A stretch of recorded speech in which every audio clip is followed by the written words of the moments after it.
Olá pessoal, bom dia, boa tarde, boa noite a todos. No vídeo de hoje nós vamos dar continuidade ao estudo dos procedimentos especiais.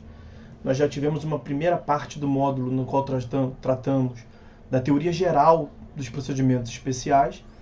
E na segunda parte nós estamos tratando dos procedimentos especiais, cada um deles.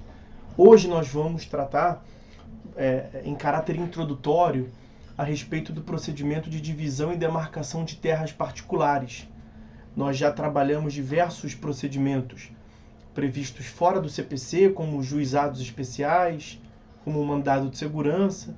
Mesmo dentro do CPC tratamos da ação de consignação e pagamento, ação de exigir contas, a ação monitória, as ações possessórias, a ação de inventário e partilha foi a última que nós vimos. Vamos hoje então dar início à divisão e demarcação de terras particulares prevista no Código a partir do artigo 569. Está aí o capítulo 4º, olha, da ação de divisão e da demarcação de terras particulares. O primeiro tópico que nós veremos hoje é logo o artigo 569 mesmo, que trata a respeito do cabimento, do seu cabimento.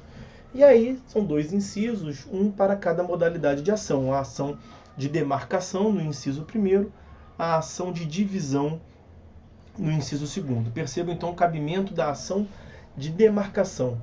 Cabe ao proprietário a ação de demarcação para obrigar seu confinante a extremar os respectivos prédios, fixando-se novos limites entre eles, ou aviventando-se os já apagados. Vejam, então nós temos a legitimidade ativa da ação de demarcação. A legitimidade ativa é de um proprietário e também a legitimidade passiva. O legitimado passivo é o confinante daquele terreno que se visa demarcar. Então, essa ação de demarcação. Quanto à ação de divisão, nós também temos a legitimidade ativa e passiva fixada, o cabimento, né? E a legitimidade ativa e passiva previstas no inciso 2º.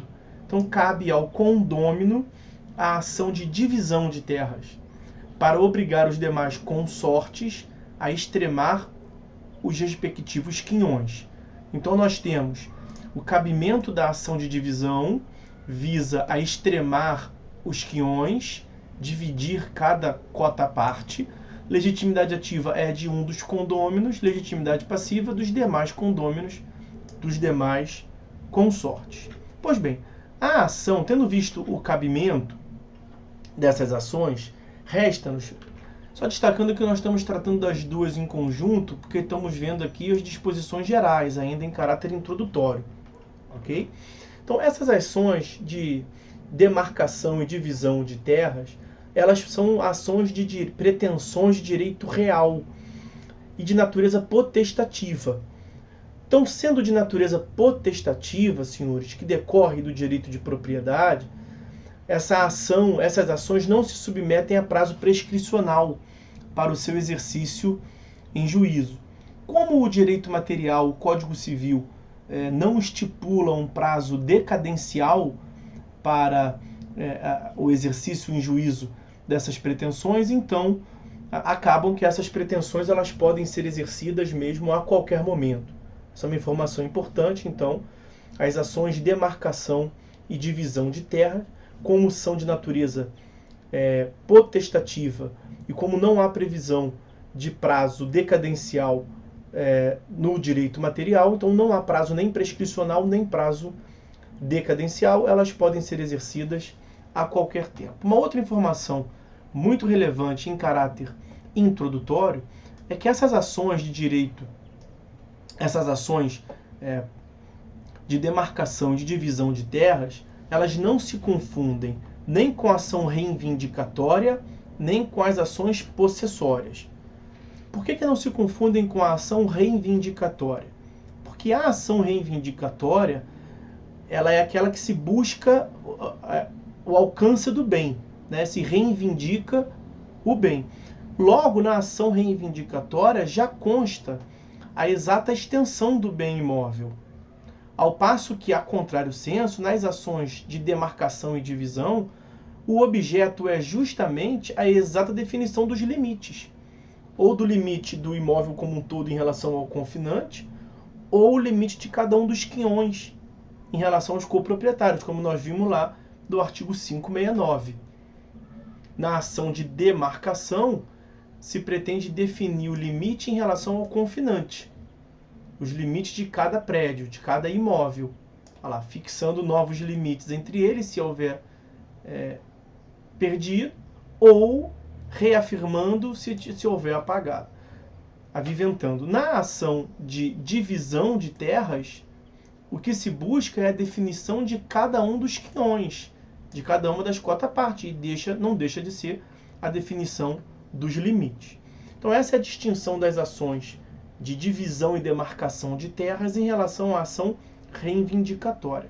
E quanto à ação possessória, a distinção se dá no fato de que a ação de reivindicação e a ação de demarcação de terras, elas são decorrentes do direito de propriedade, elas são ação de direito, a pretensão tem natureza real, e não decorrem, portanto, da posse.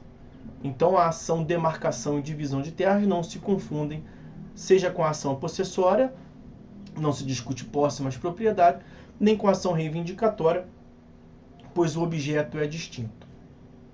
Uma última consideração que eu separei para falar com os senhores nesse vídeo introdutório é a respeito da limitação da cognição.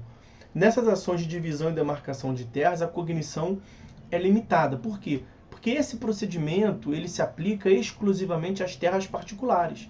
Então veja como é que o código ajuda aqui, ó, da divisão e da demarcação de terras particulares. É importante dizer isso porque, em relação às terras públicas, aplica-se a Lei 6.383, de 76. Veja que essa lei, Lei 6.383, 6383, dispõe sobre o processo discriminatório de terras devolutas da União, além de outras providências. Em especial, o destaque-se aí o artigo 18 e seguintes, do artigo 18 ao artigo 23, que prevê o processo discriminatório judicial. Ok? Então, há uma limitação da cognição na ação de divisão e demarcação de terras apenas às terras particulares. Ok? Bom, vamos ficando por aqui. No próximo vídeo, eu vou conversar com os senhores sobre a possibilidade de cumulação dessas ações de divisão e demarcação de terras numa demanda só e também no procedimento extrajudicial dessas ações, ok? Então, senhores, é isso. Por hora é só.